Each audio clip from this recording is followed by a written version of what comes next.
white meat of a chicken.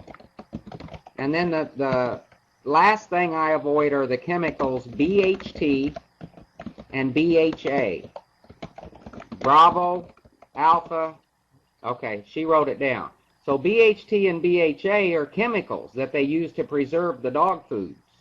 And those chemicals, and you can look it up on chemistry.com, those two chemicals causes behavioral changes in humans and dogs, tumors, and cancer, especially the snacks. You've got to watch the snacks you feed your dog because that's usually where all the preservatives are and the cancer-causing chemicals. But your dog food can have it in there too. So all you got to do, since I don't know what's in Japan, is look at those ingredients. Now, we recommend a couple of different brands, but, you know, just all you got to do is quit worrying about the brand and look at what's in there. And just avoid those 5 things I mentioned, and your dog will be fine on that. Okay? Thanks for your service, Lance Corporal. I'd appreciate it. Thank you. Y'all have a good day, and I'm out. I'll take that information back and let my CEO know, and appreciate the good information. Catch y'all later. All right, keep in touch with us, though.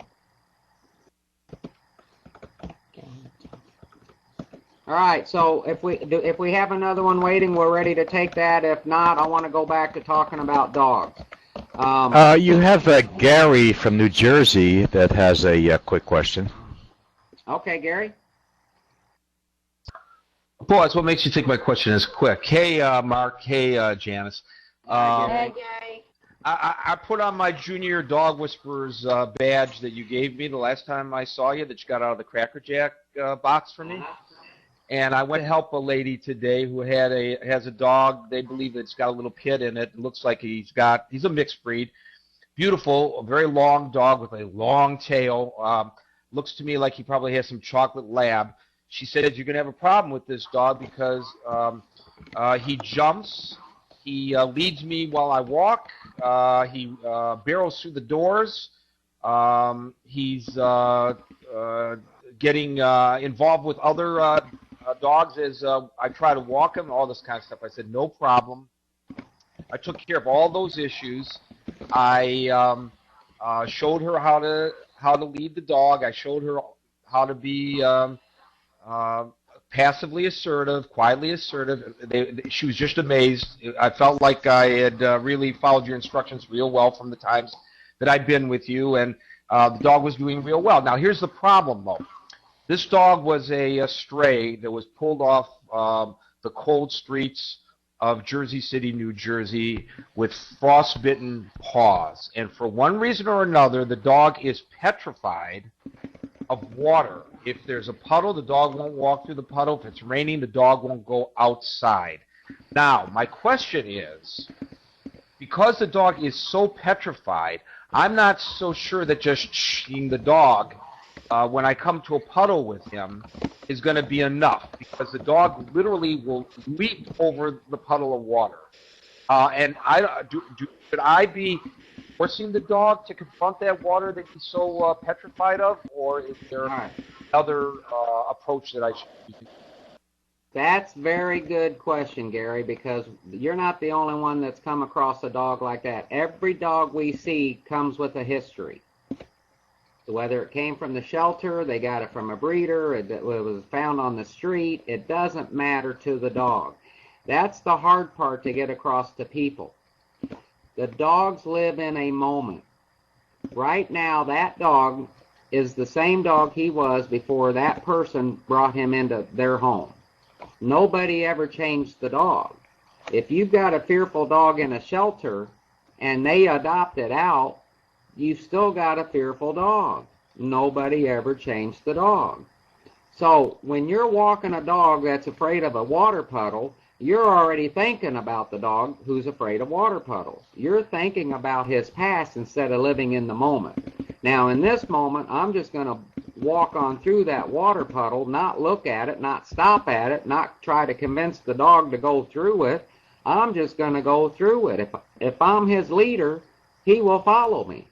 But if you can't just go, especially you or anybody else who just watches a TV show and then tries this, you've got to actually have your energy right, that I'm in charge, nothing's going to harm you, and we're going out looking for food, not water puddles. If we happen to step in one, we happen to step in one.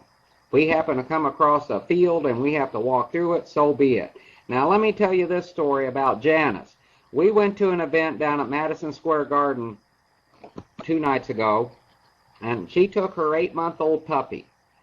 This 8-month-old puppy has not ever been like that to a city. We actually took the train, which was my first time on a train in New York City, but we took a train. Now, the first time this dog saw a set of stairs, he blocked. Her dog did. He just kind of shut down. But Janice didn't say, it's okay, come on, I'm here. It's okay, honey, come on. Because that's rewarding the dog's fear state of mind. She just headed up the steps and the dog had no choice but to follow. Now, we got on trains, we got on escalators, we got on elevators, we found homeless people wanting to pet the dog. It was New York, Penn Station. This dog had to put a costume on, walk down a runway, and flash bulbs and everything else.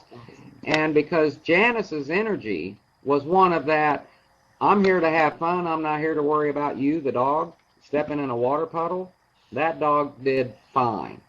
Now, depending on the age of the dog, they do go through fear impact periods. But in your case, Gary, this dog, everybody already knows this dog's afraid of water, so they avoid water. Instead of just putting a leash on him and walking, and don't look down, look for food. You're not watching your dog when you walk. You're looking for food. Your dog is not food. Quit looking at him. If you want to look at your dog while you're walking him, take a picture of him and walk and hold the picture up. Hold the picture up while you're walking. Now look at your dog, but don't look down, because if your energy goes down, the dog's energy goes out.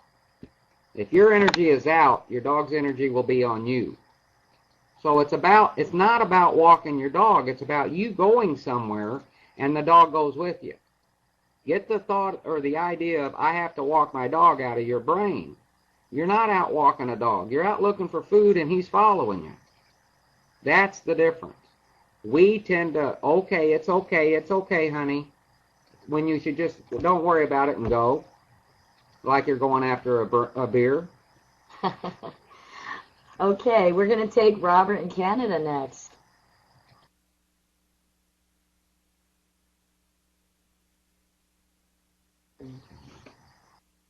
Okay, Robert, we can't hear you. Try it again. Okay, my question is basically, I can't keep a pair of socks in the house. The dog always wants my socks. He's just turned a year old, and since I've had him like at 7 weeks or 8 weeks old, I've been putting the sock in front of him and telling him no, that's not good. And he always seems to go back either for the socks or anything that he seems to be able to get to try and test me with it. Okay. Just curiosity, what kind of dog is it? Is it a lab or a golden? No, it's a purebred Rottweiler.